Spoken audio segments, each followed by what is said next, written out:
Well, I'm currently joined by Mr. Vineet Nahata, who is a government official from the Ministry of Labour and Employment. Sir, please tell us about this rare earth corridor that the Finance Minister Nirmala Sitharaman has announced today during the budget, and she is saying that the whole purpose of it is to, protect those mineral-rich states. If you could just shed light on its relevance and how it's going to pan out.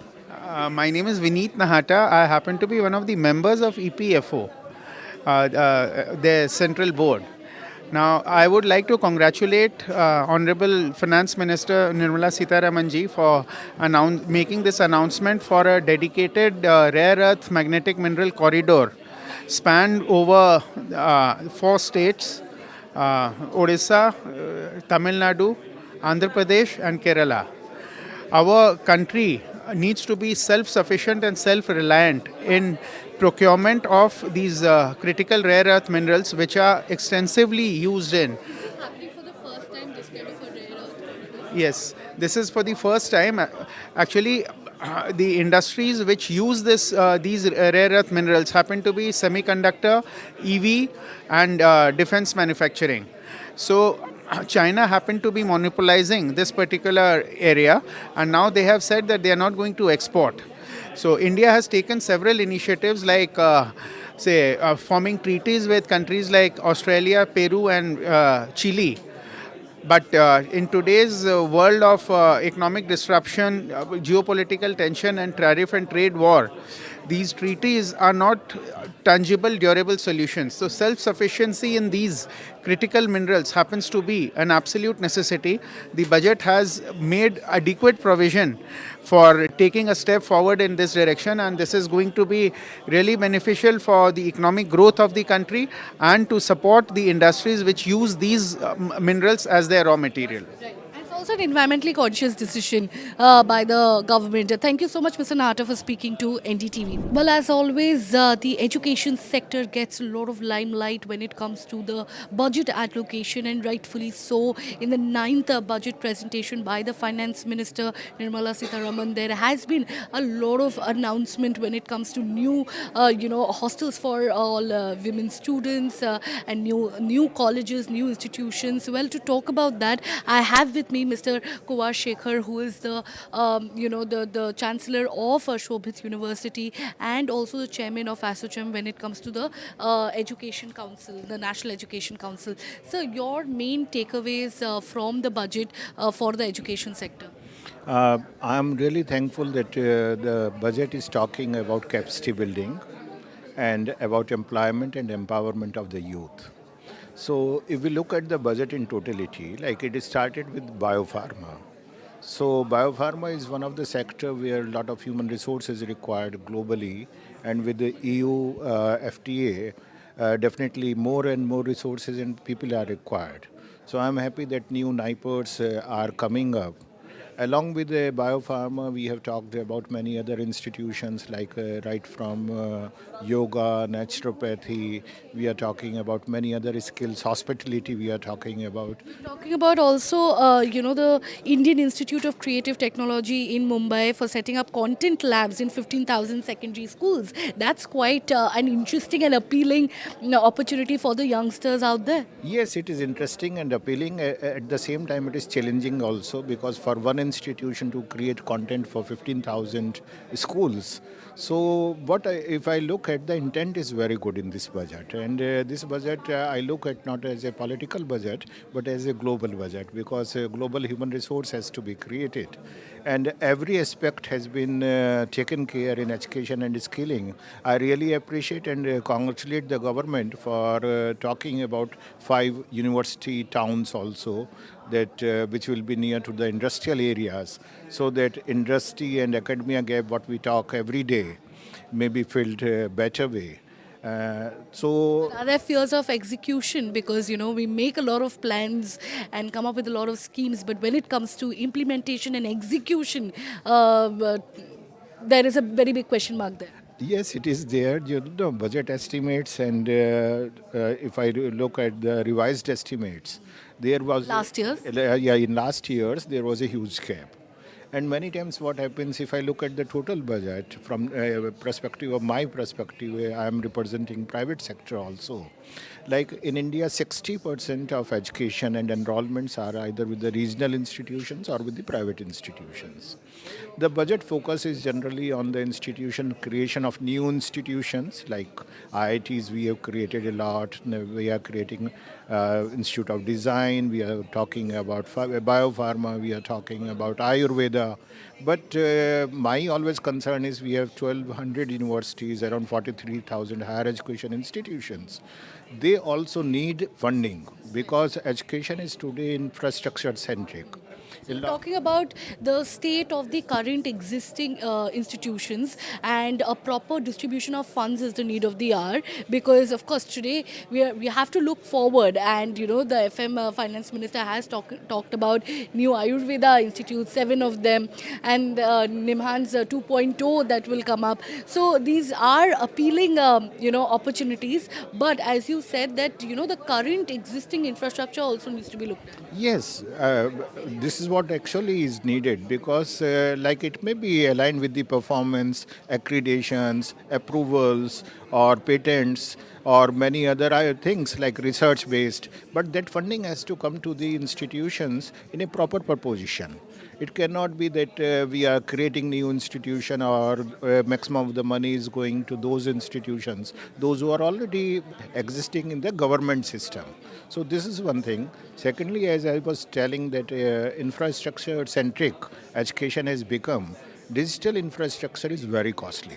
When I talk about innovation and research, it is very costly affair. So it needs to be supported, and very clean and clear guidelines have to be there so that how the money will come to those who are performers, those who are really creating youth, because at the end of the day when gross enrollment ratio we talk about that we need to make it 50% out of 28% what we have today. So that will not come from only national institutions, that will not come only from certain number of institutions, that will come from masses. And that distribution is my concern always. I was mentioning it earlier also. I mean, you're a chancellor of a private institute, Shobit University. So the day-to-day challenges when it comes to funds. You know it all in person. Yes, actually, we have two universities. One is in a small town of Uttar Pradesh, one is in Meerut. So I understand that establish an institution in a small village, it needs huge infrastructure support, and when we talk about research, it again needs support. So those things, if there is no clear guideline in the budget, and we are talking about establishing new institutions only, then this challenge will come, and this challenge, yes, yeah, there is a gap. That gap has to be fulfilled. And I'm sure that when execution will start this time, If you could just elaborate on the gaps, are you talking about the detailing, like the fund distribution, all of that is not detailed in the budget? Is that what you're trying to say? actually not in the budget, otherwise also we have seen practically because we have wonderful policies, there is no doubt. But institutions are not made by policies. Institutions need a lot of other things around. Execution is important, and in last few years we have seen we had wonderful policies, we had funds, but execution was very poor, and that execution gap has to be fulfilled if we really wish that education will become the most important sector in the country as it is.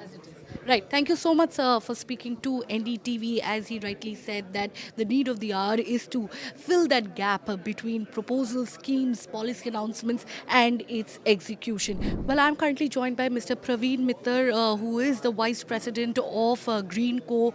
And, sir, at this point in time, we are seeing not much mention of the green energy, renewable energy, when it comes to the ninth union budget as presented by the Finance Minister, Nirmala Sitharaman. But on the other side, we've seen her highlight carbon storage budget allocation for that. What was your main takeaway when it comes to green energy and other initiatives that the finance minister has highlighted today?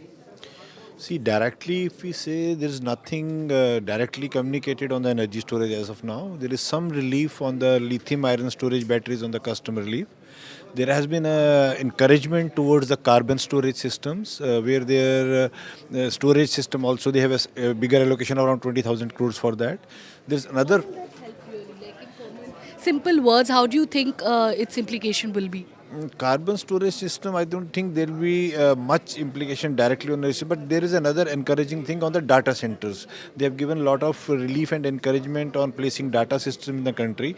That will directly impact the energy systems because there will be a round the clock energy requirements, quite heavy energy requirements for that. That will indirectly entail the growth of storage system, energy storage systems, maybe the battery systems or pump storage system. So that is where I think the indirectly there will be a lot of avenue for the energy storage creations in the system. Any expectations that you had was not met this time around? We were expecting a lot on the renewable energy and energy storage systems because I think looking forward, we are looking for 500 gigawatt of renewable energy by 2032 to cater to that requirement. A lot of energy storage system needs to be created. Lithium iron is one side which is there, but the pump storage which is mostly indigenized, local manufacturing. We were looking for some taxation relief in that also, so that the pump storage systems can be encouraged little more because there's a lot of employment scope and manufacturing in country which is growing for that. We have almost 95% of localization for that. So with that way we little disappointed on that sector. But indirectly on data center, carbon storage, and we are waiting for the finer prints also because they have mentioned lithium iron and energy storage. So we are hoping that there will be something for the pump storage also in the detailed write-up.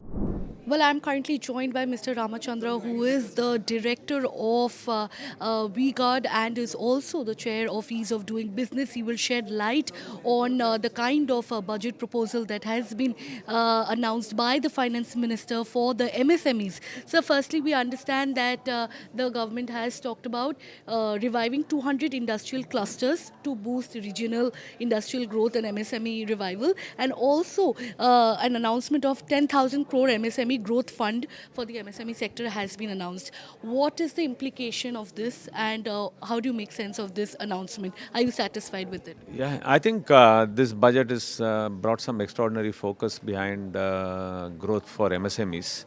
The focus on reviving these clusters is fundamentally aimed at rejuvenating the MSME sector, both with capability, capacity, and know-how. So that's how it's looking like at this point in time, which is a really great initiative to revitalize and reinvent the MSME sector. Most importantly, I think the allocation of funds, right? The growth fund is also a very important initiative. 10,000 crores. Yes, it's a significant amount and will significantly help, right, to build, the capital structure of MSMEs. Yeah? And I think both these are outstanding measures. And not only this, right, there is also the focus on strengthening TREADS as a platform to bring more access to working capital. I think all these three measures together will go a long way in helping to develop and grow the MSME sector. I think this is a really, really strong measure that the government has taken. And the finance minister has also come up with this corporate mitra. Government will be partnering with ICAI, ICSI and ICMIA to develop corporate mitra to facilitate MSME in compliance. These will come up with courses and tools for MSME. How important do you think this kind of an opportunity will be for the MSME? I think the fundamental challenge for MSME is to continuously, revitalize and reinvent themselves. Access to capability is an important challenge, that requires to be overcome. And this measure will be a very important measure because MSMEs fundamentally do not have the bandwidth and the access to talent and know-how. And institutionalizing this is a great way to support the growth of the MSME sector and make MSME stronger, relevant and competitive. Last year's budget was for the middle class because there was a huge tax relief. Do you think this year's budget is about strengthening the MSMEs? And what do you think was, if you had to say any loophole or something that you were looking forward to, but you did not hear from the finance minister when it comes to the budget allocation for the MSMEs? No, I think fundamentally, the overall structure of the proposals that we have heard so far continues to support the growth of the manufacturing sector and build institutional capability in manufacturing in India. So, to that extent, I think the measures, which are directed towards the MSME sector, is a continuation of this focus and is addressing fundamental challenges which exist as far as the sector is concerned. I think as far as my expectations on the budget are concerned, I think budget is an annual exercise and it's significantly challenging to expect to hear All the consensus solutions all to the all time. problems. Yeah. But I think the theme... Especially in today's volatile times where there's so much of global uncertainty and the trade challenges that are, lingering all the time. Yeah, that's very true, and I think it is extremely challenging, and a lot of it is volatile and difficult to predict. Yeah, uh, This 200 industrial clusters of the MSME sectors that will be revitalized, that is a positive step. It's a silver lining. And also this 10,000 crore, growth fund that has been announced for the MSME sector, that is also being seen as a silver lining, sir? No, absolutely. As I said, right, it is a very fundamental measure and it is addressing at the root of the challenges that the MSME sector faces. And so I believe it is going to go a very long way. And the next challenge is going to center around the execution of these proposals so that the outcomes can materialize on the ground. That's right. So we will have to wait and watch how these schemes pan out and gets executed because that is what is the need of the hour at this point in time. Thank you so much, sir, for speaking to NDTV. Well, I'm currently joined by Mr. Viresh Piplani from HCL Tech, and sir, we are seeing a huge announcement being made by the finance minister when it comes to boosting the semiconductor industry and strengthening the manufacturing industry. The finance minister has announced a semiconductor mission 2.0 for India. What do you think its relevance and implications will be? So we see Semiconductor Mission 2.0 as a very promising step into the growth of this industry. And with that, they are going to infuse 40,000 crores into the industry to build the supply chain and then equipments which are related with manufacturing and the other areas into this. So we see that as a very big promise from her, and we see their commitment into this area, and we definitely strive to bring some more into CPU fabrication, which is a niche area, to get some traction with this, and we want that to be here in next couple of years for the India. And apart from that, there is another area which is memory fabrication, and it is a extremely high complex area, and only 3 companies in the world are working into that area. But that another important area for AI and chip and the future growth in deep tech. So that is another area where government can also focus on, and this fund and this vision can definitely help on those areas as well. Thank you so much, sir, for speaking to NDTV.